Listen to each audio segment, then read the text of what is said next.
విజయ్ అనే నేను హామీ ఇస్తున్నాను, to the people by the people ప్రతినిధిగా అంటూ ఈరోజు మే 10న విజయ్ తమిళనాడులో టీవీకే పార్టీ అధినేత ప్రమాణ స్వీకారం చేశారు. సి జోసెఫ్ విజయ్ ఎనుం నాన్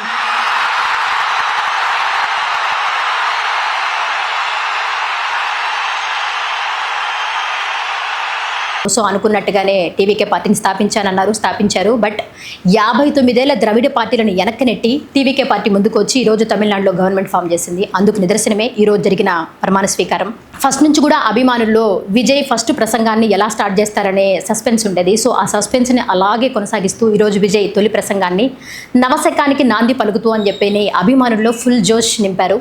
అండ్ ఇక్కడ అట్ ద సేమ్ టైం ఈరోజు సో నా ప్రభుత్వంలో ఒక్కటే పవర్ సెంటర్ ఉంటుంది, 2-3 పవర్ సెంటర్లు ఉండవు అని చెప్పనేసి ఇండైరెక్ట్గా టీవీకే పార్టీ సింగిల్గానే ఉంటుందని చెప్పి ఈ సందర్భంగా చెప్పేశారు. అండ్ ఇక్కడ ఇంకొకటి కూడా చెప్పుకోవాలి, నా పార్టీలో ఇప్పుడు ప్రభుత్వంలో ఎవరైనా తప్పులు చేసినా కక్షపూరిత చర్యలకు పాల్పడినా సహించేది లేదని చెప్పి మన దళపతి స్వీట్ వార్నింగ్ కూడా ఇచ్చారు. అండ్ ఇక్కడ ఇంకోటి కూడా చెప్పుకోవాలి, సో ఈయన ఎలక్షన్ క్యాంపైనింగ్లో 7 హామీలు ఇచ్చారు. సో అందులో ఈరోజు ఫస్ట్ తొలి సంతకం విద్యుత్ మీద 200 యూనిట్లు ఫ్రీగా ఇస్తానని చెప్పారు. సో విద్యుత్ ఫైవ్ మీద సైన్ పెట్టారు. అండ్ సెకండ్ వన్ మహిళల రక్షణ అండ్ ఫ్రీ బస్సుల మీద సైన్ చేశారు. ఎలక్షన్స్ అప్పుడు విజయ్ యొక్క కొటేషన్ చెప్పారు, there are many jackals and more animals in the jungle. yes, a lion is always a lion.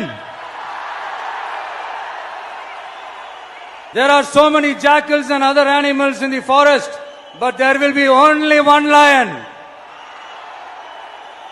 And even if it is single, it will be the king of jungle. So lion లాగే ఈరోజు సింగిల్గా పోటీ చేసి 108 స్థానాలు సాధించినా కూడా ఇందాక మనం చెప్పుకున్నట్టు అంత ఈజీగా ప్రమాణ స్వీకారం చేయలేకపోయారు. ఎందుకంటే 120 మ్యాజిక్ ఫిగర్ దాటలేకపోయాడు. సో అందుకని చెప్పనేసి వామపక్షాలు కాంగ్రెస్ సో కూటమితోటి ఈరోజు గవర్నమెంట్ ఫామ్ చేశాడు. సో అనుకున్నట్టుగానే విజయ్ సింగిల్గా వచ్చి సింహంలాగా వచ్చి ప్రభుత్వాన్ని ఏర్పాటు చేశాడు. మరి చూడాలి అతను చెప్పినట్టు పాలన ఎలా ఉంటుంది ముందు అని చెప్పనేసి తమిళే మనకు చెప్పాలి. అండ్ ఈ ప్రమాణ స్వీకారానికి కాంగ్రెస్ జాతీయ అధ్యక్షులు వచ్చారు, అలాగే గవర్నర్ వచ్చారు, అండ్ కొంతమంది సినీ సెలబ్రిటీస్ కూడా వచ్చారు. బట్ వీళ్ళందరికంటే కూడా సెంటర్ ఆఫ్ ది అట్రాక్షన్ త్రిషానే నిలిచింది. మరి చూడాలి ఇతని పాలన ఎలా ఉంటుంది ఏంది అని. Wait and see. Thank you for watching. ఈ వీడియో నచ్చిందా అయితే మన N3 ఛానల్ని లైక్ చేసి సబ్స్క్రైబ్ చేయండి. Thank you for watching. Please subscribe to N3 TV.